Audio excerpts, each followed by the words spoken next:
El tiburón, el depredador más temido y peligroso del océano. Pero hasta el gran tiburón blanco se acobardaría ante el tiburón más grande que jamás ha existido, el megalodonte, cuya traducción literal sería gran diente.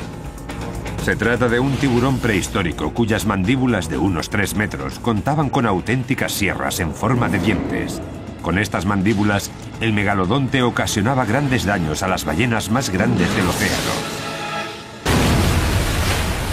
Sus dientes eran enormes. Entre 15 y 17 centímetros de largo. Estaban muy afilados. Funcionaban como una sierra de verdad y tenían forma de triángulo. Han pasado 2 millones de años desde que el último megalodonte desapareció misteriosamente de los registros fósiles, y los científicos están intentando averiguar la forma, el tamaño y el comportamiento de uno de los depredadores más temidos de la historia.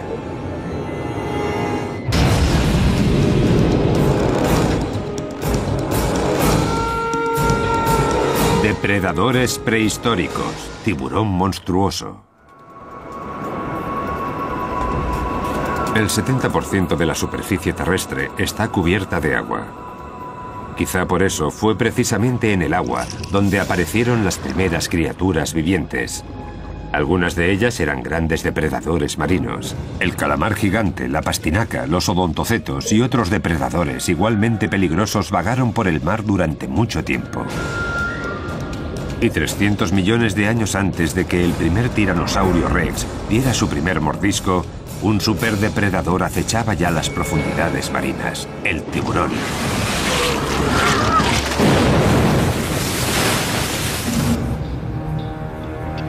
Los paleontólogos han encontrado importantes pruebas fósiles de su existencia hace más de 400 millones de años. Y durante todo este tiempo, sus características biológicas no han variado mucho.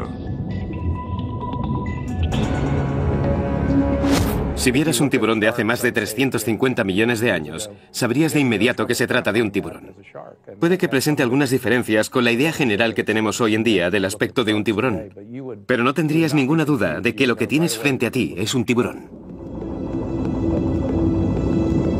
Aunque muchos de estos tiburones prehistóricos ya se han extinguido, el gran tiburón blanco sigue deambulando por los océanos más de 10 millones de años después de su aparición. Es el último gran depredador marino.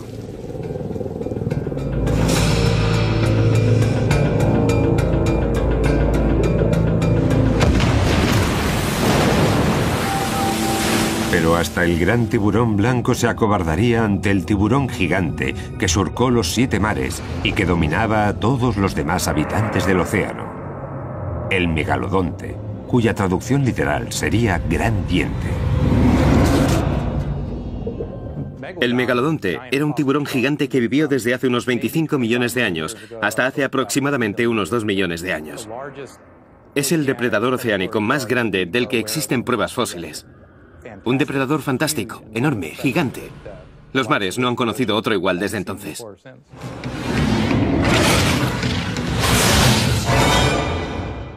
Fue uno de los depredadores más feroces de todos los tiempos. Sus dientes estaban perfectamente afilados y alineados, y su tamaño igualaba al de un gran autobús. Fue el último gran depredador. Nunca otro depredador había sido tan feroz en vida y dejado tan poco rastro tras su muerte. Es una auténtica historia de detectives. Aún no sabemos exactamente qué aspecto tenía el megalodonte. Su apariencia y sus técnicas de caza son solo conjeturas. Para resolver esta clase de misterios, los científicos se valen de pruebas fósiles. Pero en el caso del megalodonte, no existen esqueletos que puedan estudiar, lo que constituye un reto aún mayor para los investigadores. Todas las criaturas, ya sean marinas o terrestres, empiezan a descomponerse en el momento en que se mueren. De aquellas que poseen esqueleto, en un periodo muy corto de tiempo solo quedarán los huesos. Pero en cuanto al megalodonte, hay un pequeño problema, que el esqueleto de los tiburones es, casi en su totalidad, cartilaginoso. Por eso no abundan los restos fosilizados que puedan ser de ayuda a los científicos para determinar el tamaño y la forma de este pez gigante. El cartílago, maleable y ligero, es como la madera de balsa del cuerpo. Pero una vez expuesto al agua salada, a la arena y sobre todo a las bacterias, el esqueleto del megalodonte presenta muy poca resistencia. El cartílago es este material de color amarronado. Es el elemento flexible de un esqueleto cartilaginoso. Si os fijáis, podréis ver estos prismas diminutos que añaden apoyo estructural y rigidez al cartílago que, de no ser por eso, sería totalmente flexible. Lo malo es que los prismas de los que os hablaba están unidos por fibras orgánicas que se descomponen tras la muerte del animal, favoreciendo así su desaparición completa. En cuestión de semanas, los cartílagos del tiburón se separan y desaparecen.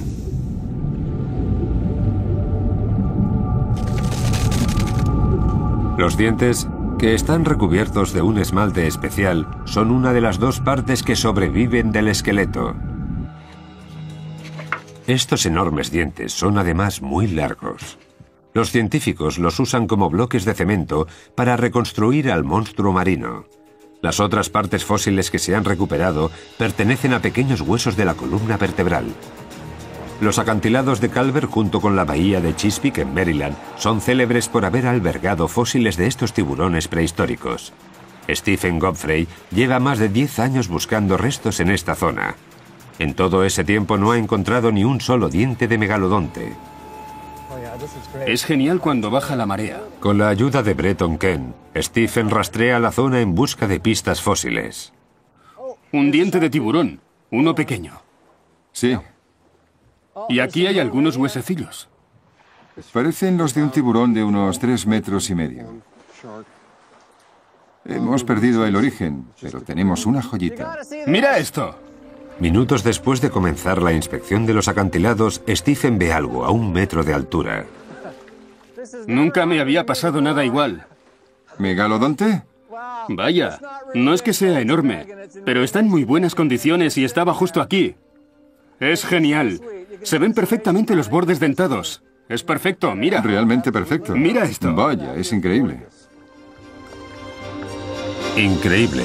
Justo el día que las cámaras los acompañan a buscar fósiles, Stephen consigue extraer un diente de megalodonte de más de 10 o 12 millones de años de la pared de un acantilado. Fíjate en el lateral. Está perfecto. Está en unas condiciones maravillosas. Fíjate, es precioso. La verdad es que es genial. Está muy bien. Lo más interesante de este diente es que hay una hendidura de compresión en la punta. Este tipo de fracturas se deben a un mordisco que el animal quiso pegar a algo duro, como un hueso. Lo raro es que este se conserve tan bien porque normalmente en esos casos la punta del diente se deshace por completo. Era algo muy común en los megalodontes.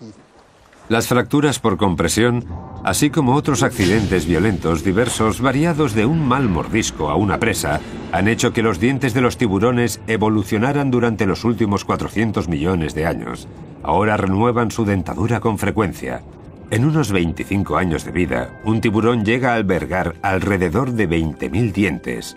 Otros depredadores, como los cocodrilos, también renuevan la dentadura, pero solo los tiburones producen tal cantidad de dientes. Su boca y sus encías conforman una cadena infinita de sustitución de dientes por encima y por debajo de las encías. Estos dientes se mantienen a la espera de que llegue su turno para ponerse en primera fila. Con solo los dientes de estas criaturas, los científicos han averiguado muchas cosas sobre el megalodonte. Cuando encuentras un diente como este, el resto ya da igual. El día ha valido la pena. Cierto. A medida que se fueron acumulando dientes de megalodonte en diversos museos de todo el mundo, en los últimos siglos ha ido aumentando también el interés por esta criatura.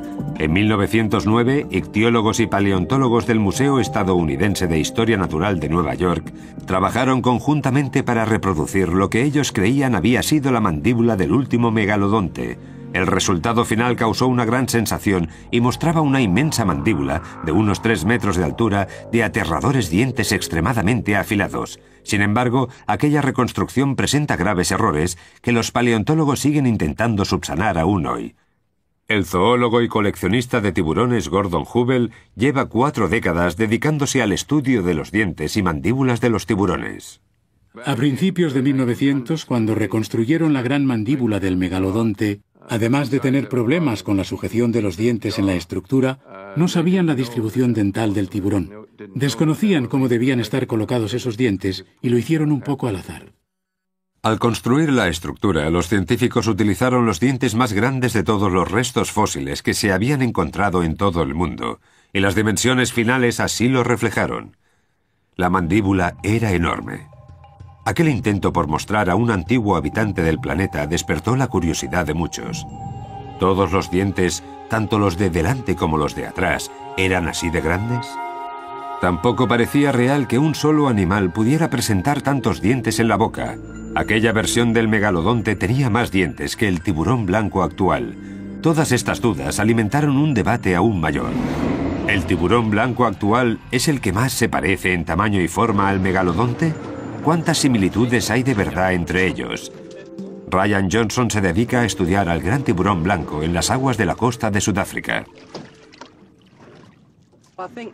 Supongo que los científicos que encontraron los enormes dientes fosilizados intentaron relacionarlos con un animal moderno que pudiese tener algo similar. Y el único animal real que se te viene a la cabeza al ver algo así es el tiburón blanco.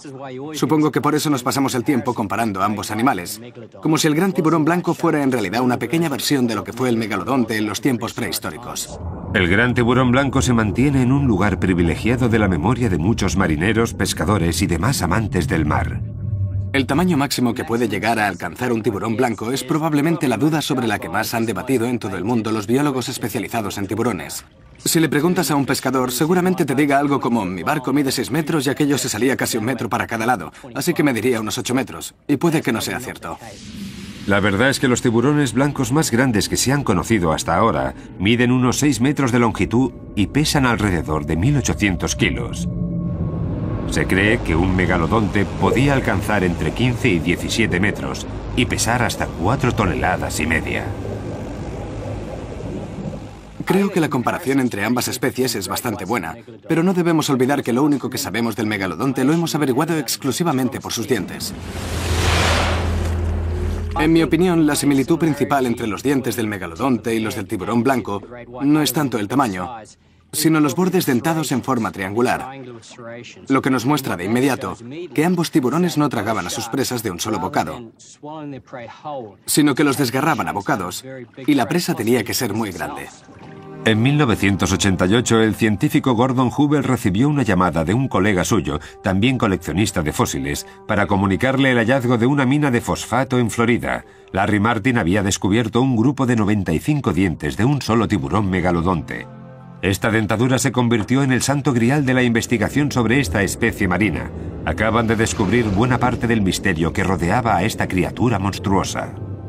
Es el juego de dientes de megalodonte más completo que se ha encontrado hasta ahora.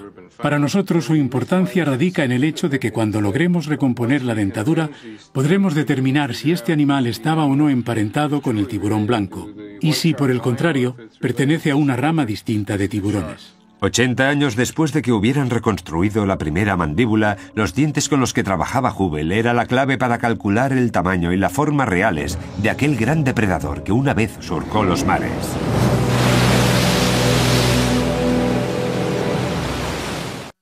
El megalodonte, un depredador implacable que surcó los mares durante 20 millones de años y del que no quedan más que sus dientes y unas cuantas vértebras desparramadas.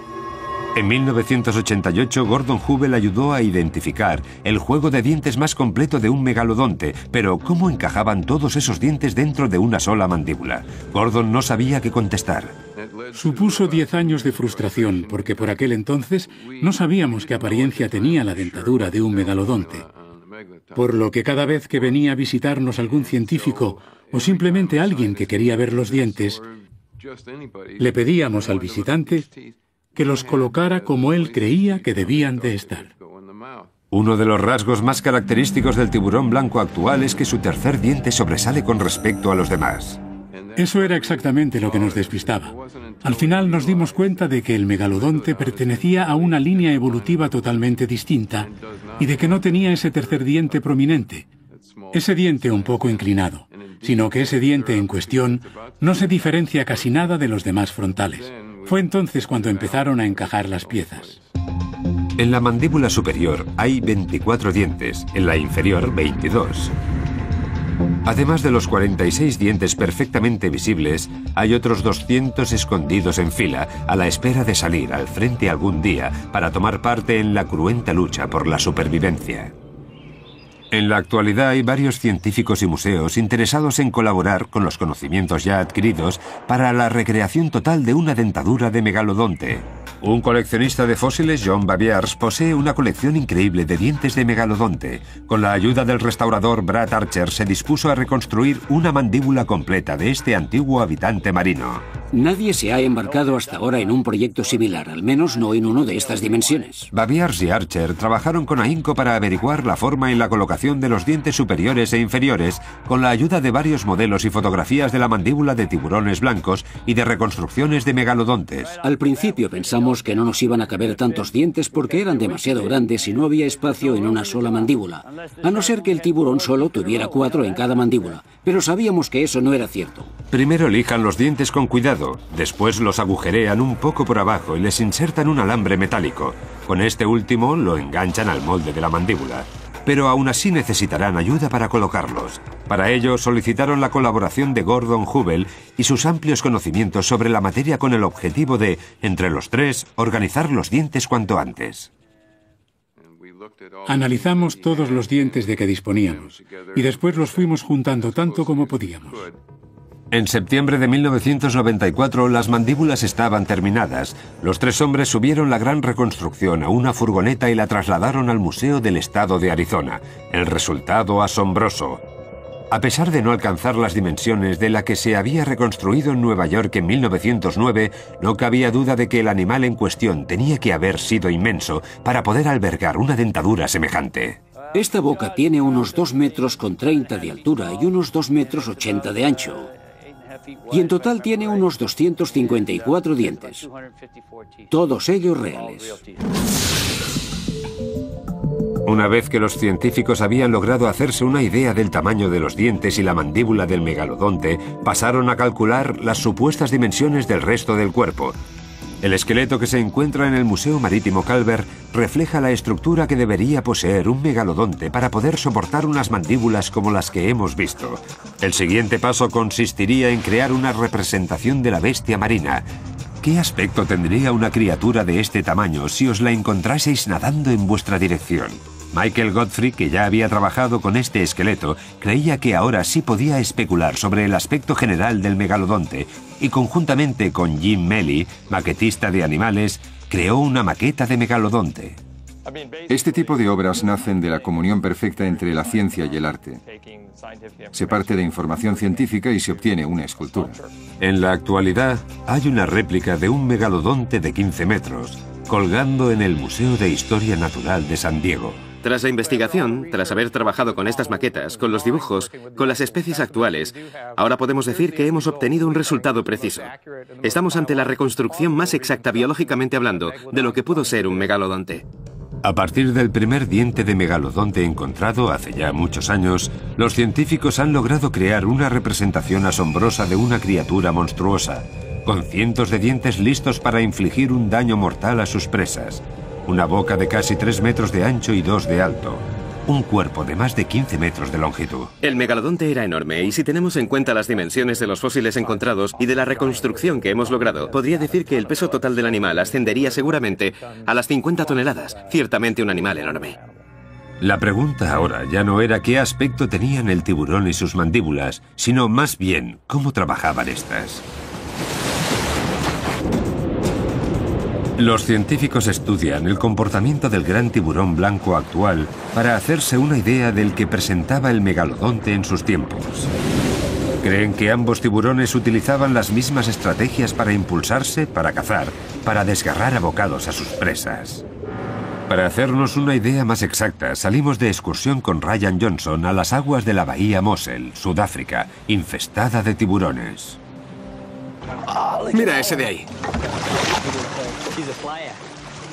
Los hígados frescos de otros peces actúan como cebo perfecto para los tiburones. No tardamos en ver el primero. Vamos allá. Si lo sujetamos así, nuestro amigo empezará a mover bruscamente la cabeza. Eso es, tira. Tira. Este era pequeño. Cuando muerde a su presa, lo agarra con fuerza y empieza a mover bruscamente la cabeza. Por eso el tiburón es único. No se conforma con morder y desgarrar y tragar, sino que quiere además ir arrancando trozos de carne poco a poco, a medida que va comiendo.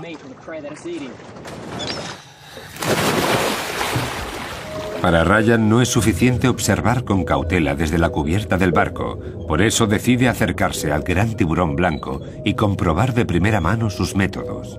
La tecnología más moderna nos ayuda a ver y oír en tiempo real lo que ocurre allí abajo. Gran parte del poder natatorio del tiburón blanco parte de su cola. Para ello cuenta con dos músculos muy desarrollados. Dos bandas rojas que van desde la parte anterior del cuerpo hasta la cola.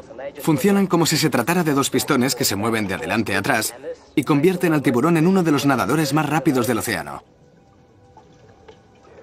Hace algunos años realizamos varios experimentos para calcular la velocidad con la que rompen a la superficie algunos de estos tiburones. Y varios de ellos alcanzaron los 32 kilómetros por hora. Es probable que hace 12 millones de años el megalodonte hubiera alcanzado una velocidad similar. Al parecer una especie más pequeña, un cetáceo más ágil y bastante similar a la ballena enana actual, habría sido una de las presas más comunes del megalodonte.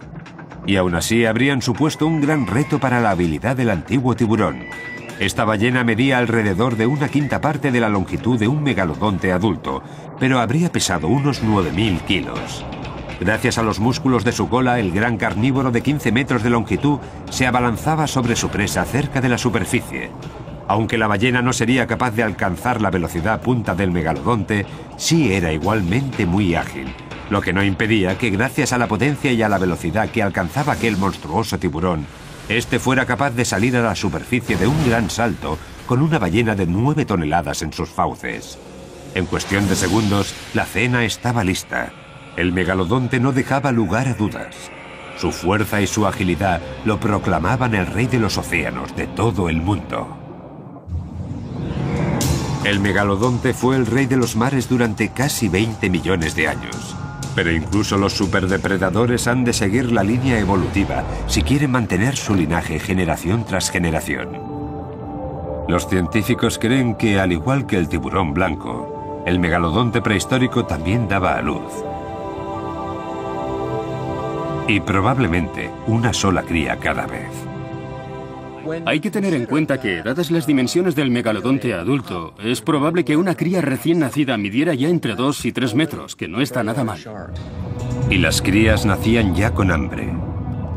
No se me ocurre ningún motivo por el que estas crías no nacieran ya capaces de cazar presas más grandes que ellas mismas. Un grupo de dugones, o vacas como se les llama en ocasiones, podría ser el manjar elegido para el primer menú de un superdepredador. Esta especie de vacas marinas era uno de los mamíferos marinos preferidos del megalodón. Pertenecen a los dugones y no a los manatíes. Estos últimos están más evolucionados que los primeros.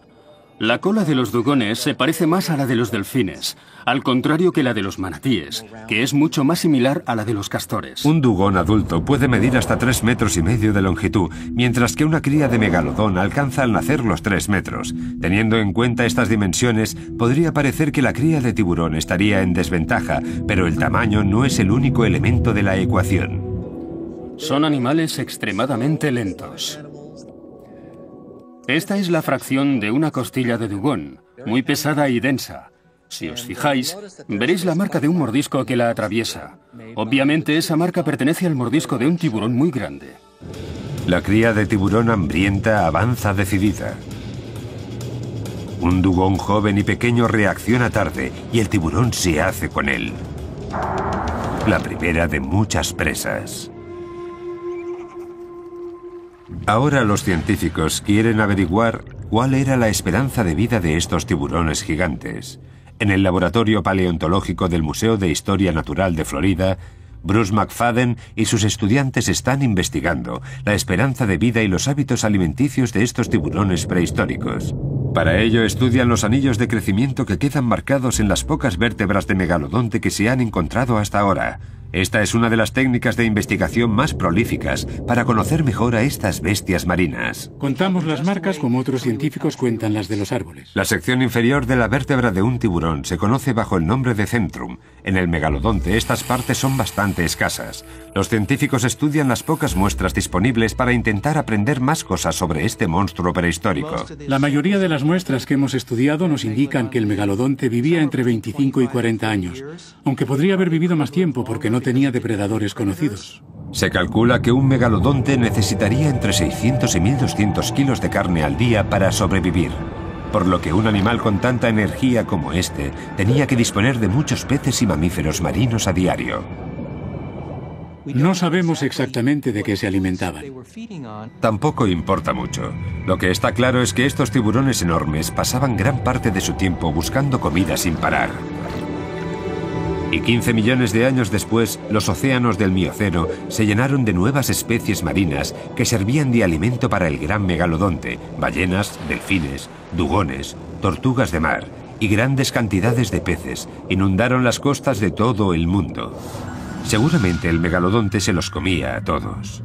Las ballenas más comunes durante el Mioceno eran los Cetotherium, pequeñas ballenas que medían entre 3 y 6 metros que se encontraron en las aguas más cálidas del planeta. Estas ballenas se alimentaban de plancton, crustáceos y otros peces diminutos. Eran muy rápidas y ágiles, a pesar de su nada despreciable peso, entre 9 y 18 toneladas. Al igual que los dugones, estos tranquilos mamíferos eran presa fácil del hambriento megalodonte. Sin embargo, Stephen Godfrey posee un hueso de ballena que podría demostrar que el megalodonte no siempre conseguía su presa. Por desgracia, la superficie del hueso se ha desgastado y ya no podremos desvelar el secreto de lo ocurrido en aquel ataque fallido. Ponlo sobre la mesa. ¿Quieres que lo escanee todo o solo lo importante? Un TAC de lo más moderno podría ayudar. Stephen se vale de la tecnología actual para investigar lo ocurrido hace más de 12 millones de años, y gracias a ella logra comprobar la gran herida que sufrió aquella antigua ballena. Hay una fractura por compresión que recorre toda la vértebra. Según Stephen, la pequeña ballena fue víctima del ataque de un gran megalodonte. A juzgar por la forma de esta vértebra, creo que un ejemplar enorme de megalodonte golpeó a la ballena. Mi teoría es que el fuerte impacto obligó a la vértebra a doblarse hasta que no pudo más y se fracturó. Pero las marcas que hemos podido analizar nos indican que a pesar del fuerte golpe y de la presión que sufrieron las vértebras, la ballena sobrevivió. Es la historia de una oportunidad perdida por parte del megalodonte, pero también la de una ballena que pudo luchar por su vida. Quizá aquella vez el megalodonte acechaba a un grupo de ballenas que nadaban tranquilamente, ejemplares adultos que medían unos 6 metros y que podían pesar hasta 1800 kilos. El tiburón se situó por debajo de ellas para tenderles una emboscada.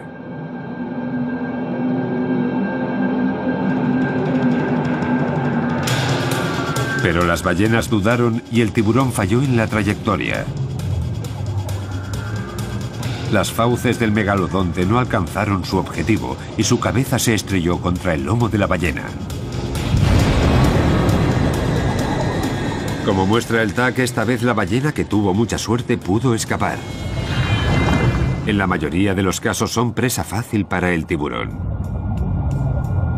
Solo que 20 millones de años atrás había otros mamíferos capaces de igualar la agresividad del megalodonte.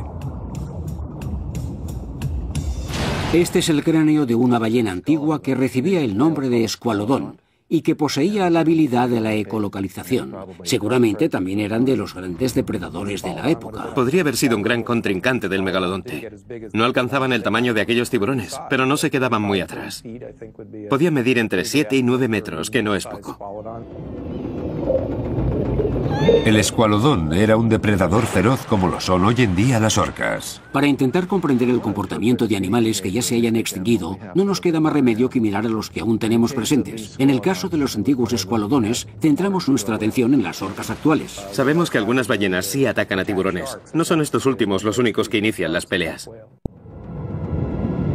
El escualodón, con una longitud máxima de 9 metros, no atacaría porque sí a un megalodonte de 15 metros, pero sí se defendería. El tiburón no dudaría un segundo en atacar a un escualodón solitario, pero los científicos creen que estos animales viajaban en grupo.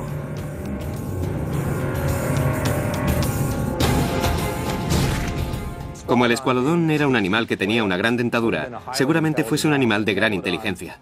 El megalodonte no tanto. La capacidad de pensar y razonar en los tiburones no está tan desarrollada como en los mamíferos marinos. Incluso un animal tan grande como el megalodonte sentiría un golpe como este.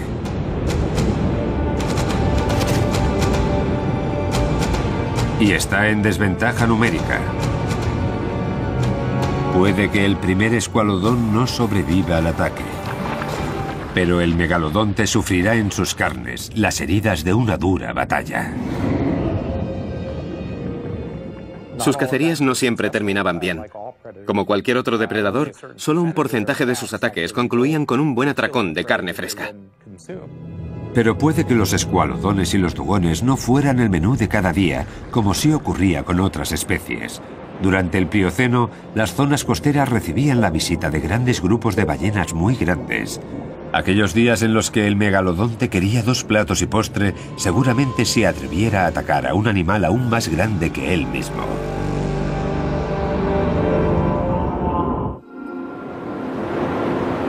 La ballena azul actual es un animal inmenso. Normalmente no se deja fotografiar y solo se las ve por casualidad. Estas ballenas recuerdan a sus majestuosas e igualmente escurridizas antepasadas, que hace 5 millones de años habrían sido tan impresionantes o más que los mismísimos megalodontes. Me hago una idea de su aspecto siguiendo los patrones actuales de la ballena azul, entre otras. Seguramente aquellos animales también vivían cerca de la costa. Seguramente también fueron migratorios y seguramente tuvieran un color grisáceo por el lomo y más oscuro por debajo. Sabemos que los misticetos pueden llegar a medir entre 22 y 24 metros, por lo que calculamos que podrían pesar tranquilamente 80 toneladas. Tenemos fragmentos de 4 o 5 especies. Este parece una buena muestra. Lawrence Barnes y sus compañeros han descubierto numerosos huesos de ballena en las últimas décadas. Uno de los descubrimientos más asombrosos fue el de una ballena cerca de Santa Bárbara, porque tenía un trozo de diente de tiburón incrustado en su maxilar. Se trataba de un ejemplar que podría haber medido entre 3 y 9 metros más que el megalodonte y que podría haber pesado 22.000 kilos más que el ya monstruoso tiburón. Pero cazar a una presa mayor en tamaño tenía como recompensa un mayor manjar. Una ballena de este tamaño tiene muchas más capas de grasa. Un megalodonte necesitaría su tamaño, su volumen y sus grandes dientes cerrados para poder derrotar a su oponente. La clave está en un buen mordisco inicial. ¿Cuál era la fuerza real de la mordedura de un megalodonte? En la Universidad de Nueva Gales del Sur, en Australia, Stephen Rowe utiliza la tecnología más moderna para intentar comprender los mecanismos craneales a la hora de morder en animales actuales y prehistóricos. Para ello tiene en cuenta la presión que ejercen las mandíbulas sobre la presa al hincar el diente. Lo que genera la fuerza al morder son precisamente los músculos de la mandíbula. Esto que veis aquí es un sencillo sistema de palancas. Si ejercemos fuerza en uno de los extremos de la palanca, obtendremos una respuesta del otro extremo de la misma. El proceso que sigue Stephen Rowe para averiguar la fuerza que aplica un tiburón al morder a su presa comienza con la tarea titánica de realizar varios tags a la cabeza de un tiburón. Primero creé una maqueta de la superficie y a partir de eso pude construir una maqueta más sólida y tridimensional. A partir de esa maqueta de ingeniería, Stephen Rowe ha calculado el potencial máximo que tiene un tiburón blanco actual al morder. Los resultados muestran que un gran tiburón blanco podría ejercer una fuerza equivalente a casi 17.800 newtons. Los ejemplares más grandes de estos depredadores alcanzan máximos en cuanto a lo que respecta al resto de habitantes del planeta. Con los datos que ha obtenido Stephen sobre la fuerza que ejerce un tiburón blanco por centímetro, ahora podrán extrapolar los resultados y calcular aproximadamente la que ejercería en sus tiempos un megalodonte adulto. Si consideramos los valores máximos de masa corporal que supuestamente podría alcanzar un megalodonte, hablaríamos de una fuerza aproximada de casi 178.000 newtons, una cantidad descomunal. Con una fuerza como esa podría atravesar sin problemas hasta un camión de un solo bocado. Encontrarse con un animal así tenía que resultar aterrador para cualquier ballena. En la actualidad, muchos misticetos se ponen muy nerviosos cuando ven o escuchan a orcas o ballenas asesinas. Imaginaos lo que supondría para ellas encontrarse de frente con uno de aquellos megalodontes. Tenía que ser horrible. La verdad es que no tendría mucho tiempo para ponerse nerviosa siquiera. Al parecer, el megalodonte se acercaba por detrás a aquellas presas que le superaban en tamaño y les arrancaba de un mordisco la aleta trasera para inutilizarles el sistema de propulsión y evitar que pudieran huir a nado.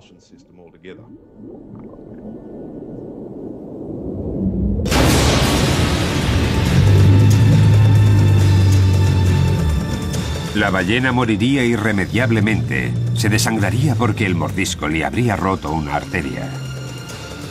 Pero el megalodonte no tiene brazos con los que agarrar a su presa. ¿Cómo hacía para quedarse con una presa de 68.000 kilos sin antes desgarrarle el estómago o la garganta? En la Universidad de Wright, en Ohio, el paleontólogo Chuck Ciampaglio ha realizado un experimento que demuestra el potencial de un megalodonte cuando atacaba a presas más grandes que él. Un molde de gelatina muy densa hará el papel de carne de ballena. La pieza central de la demostración es un juego de mandíbulas de megalodonte que, según Chuck, simula el movimiento tan peculiar de las mandíbulas de este animal. Estas mandíbulas son muy interesantes porque no solo son capaces de abrirse y cerrarse, sino que también pueden moverse de adelante a atrás, como en el caso de los lámnidos actuales. Y seguro que el megalodonte también lo hacía. Las mandíbulas de metal están sujetas a una mesa y en vez de ser estas las que atacan el molde, el efecto mordisco se lleva a cabo situando el molde gelatinoso en el interior de la boca. El tiburón emplea los dientes inferiores para iniciar el ataque y sujetar con fuerza a su presa. Vemos cómo los dientes inferiores se clavan unos 7 centímetros. De este modo, la presa queda bien sujeta para que los dientes superiores procedan a morder. La mandíbula superior se deja caer sobre la presa con toda la potencia de unos dientes bien afilados. Será entonces cuando el megalodonte empujaba de un lado a otro la cabeza para desgarrar mejor a la víctima. La mandíbula inferior sigue anclada en el molde que hace de presa mientras la singular mandíbula superior, con esa habilidad que la hace única para poder moverse, de algún modo independientemente del resto, sigue mordiendo, desgarrando a su presa y engullendo bocado a bocado.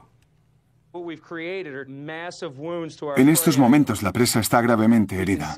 Los dientes han logrado incrustarse en la carne de la víctima y desgarrarla casi por completo. Si se tratara de un tiburón real, este trozo de carne se esparciría en ambas direcciones debido al tamaño de las mandíbulas y 40 dientes se clavarían en ella.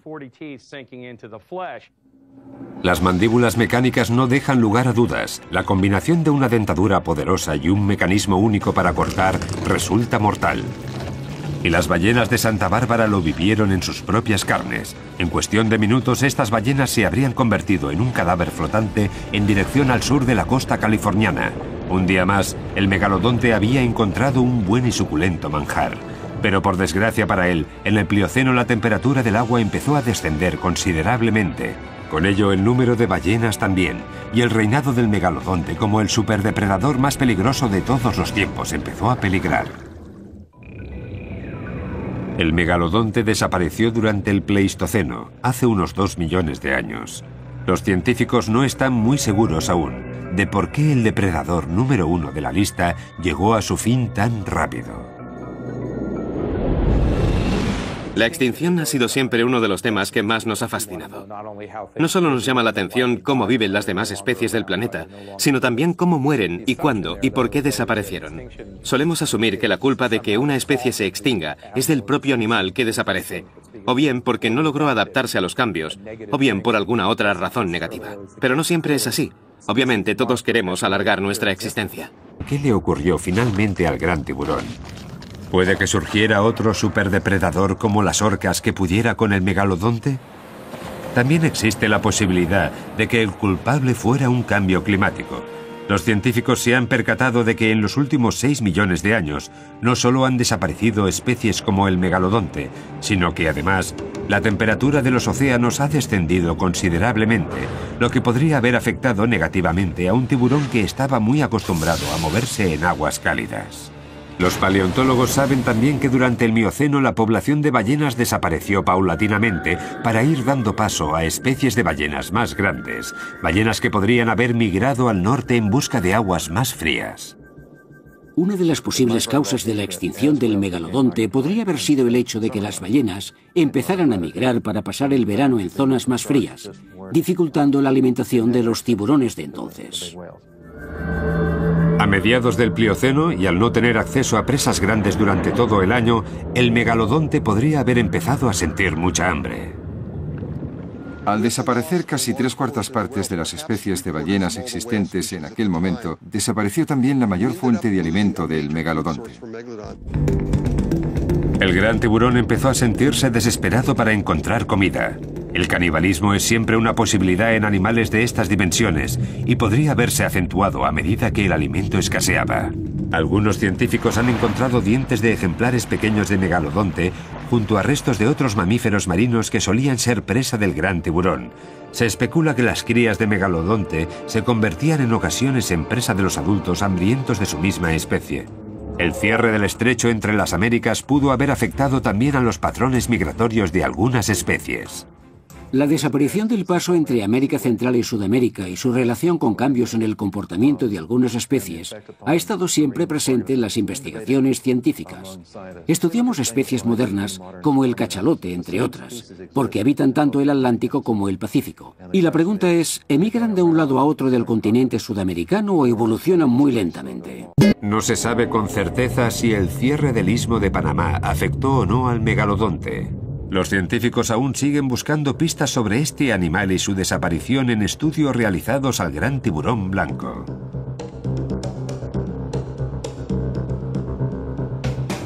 Para empezar, esta especie moderna está equipada con un sistema térmico interno conocido como gigantotermia que les permite sobrevivir.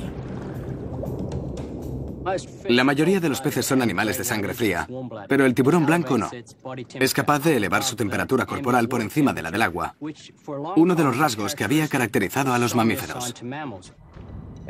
Para ello cuentan con un sistema especial de vasos sanguíneos que calientan la sangre que va a las partes más importantes del cuerpo, como el sistema sensorial, ojos y nariz, sobre todo. Los paleontólogos aún no saben si el megalodonte también contaba con esa gran habilidad biológica. De no ser así, al enfriarse los mares, seguramente el tiburón blanco pudo adaptarse mejor al descenso de la temperatura del océano. Y lo que es más importante, los científicos creen que al tiburón blanco también lo ayudó el hecho de llevar una dieta mucho más variada. Mientras que el megalodonte se alimentaba básicamente de grandes mamíferos, el tiburón blanco caza también presas más pequeñas y otros peces. Necesitan una cantidad menor de biomasa para seguir viviendo. Y tampoco están sometidos a tanta presión como en el caso de depredadores de la talla del megalodonte. Digamos que a diferencia del gran tiburón blanco, el megalodonte podría haberse encargado de sazonar su propia desaparición. El tiburón blanco era sin duda el animal mejor adaptado y por ello, en la actualidad sigue surcando los mares con éxito. Aunque la duda de si estos dos animales estuvieron alguna vez emparentados sigue carcomiendo a los científicos. El paleontólogo Chuck Ciampaglio y otros compañeros de profesión insisten en que, de haber sido parientes el megalodonte y el tiburón blanco, el parentesco no habría sido directo. Según Chuck, las nuevas tecnologías destacan las diferencias entre ambas especies. Me gustaría aclarar que el megalodonte debería llamarse en realidad Carcharodontes megalodon. Quisiera poder cambiarle el nombre, separarlo así del tiburón blanco y seguir investigando. Los dientes del tiburón blanco y los del megalodonte tienen varios puntos en común. Los de ambos son triangulares y serrados, pero los del tiburón blanco y los de sus predecesores no presentan marcas en la base, mientras que en los del megalodonte sí se aprecia una marca prominente en forma de cheurón. Y aunque aumentáramos el tamaño de un diente de tiburón blanco para igualarlo al de un megalodonte, se apreciaría que el primero es bastante más fino y grácil que el segundo. Veamos la conversión. Os mostraré un diente muy pequeño de un megalodonte, del tamaño del de un tiburón blanco, más o menos, y veréis que no se parecen en casi nada. Las dimensiones de las partes serradas son diferentes. Se mire como se mire, estos dos dientes son totalmente distintos. El equipo de investigadores comparó la dentadura del tiburón blanco actual, la del tiburón mako y la del megalodonte. En las diferentes pruebas que realizamos, la dentadura del ya extinguido mako y la del tiburón blanco coinciden en todas ellas, mientras que la del megalodonte no. Por eso hemos llegado a la conclusión de que el tiburón blanco y el megalodonte no son parientes cercanos. Todas las pruebas científicas que estamos realizando lo demuestran. ¿Será cierto? Teniendo en cuenta la primera recreación realizada en 1909, algunos científicos insisten en que, en realidad, el tiburón blanco sí desciende del megalodonte. ¿Y en qué se basan? En varias vértebras de megalodonte fosilizadas. La anatomía de la columna vertebral anima a creer que ambas especies están bastante relacionadas. Para apoyar su teoría, algunos de estos investigadores han decidido centrarse de nuevo en los anillos centrales de las vértebras de megalodonte. Creo que las vértebras nos facilitan pistas muy importantes y que no debemos dejarlas de lado. Pero los restos de vértebras con estos anillos escasean. De los 16 o 17 años que vivió este tiburón en todo el mundo, solo hemos encontrado entre 1 y 2 docenas de vértebras para poder estudiar. Tendremos que esperar hasta que los científicos logren recopilar datos generales sobre este aspecto. Quizá la información atrapada en los anillos centrales de las vértebras pueda darnos la respuesta final sobre si el megalodonte ha dejado su herencia genética en el gran tiburón blanco actual. En lo que sí están todos de acuerdo es en el hecho de que aún nos queda mucho por aprender del aspecto físico y del comportamiento del megalodonte. Y hay algo de lo que nadie duda, de que la combinación especial de fuerza física, dentadura inmensa y apetito insaciable creó un animal único en los 400 millones que tiene la historia de los tiburones. El gran diente sigue siendo el rey de los mares de todos los tiempos.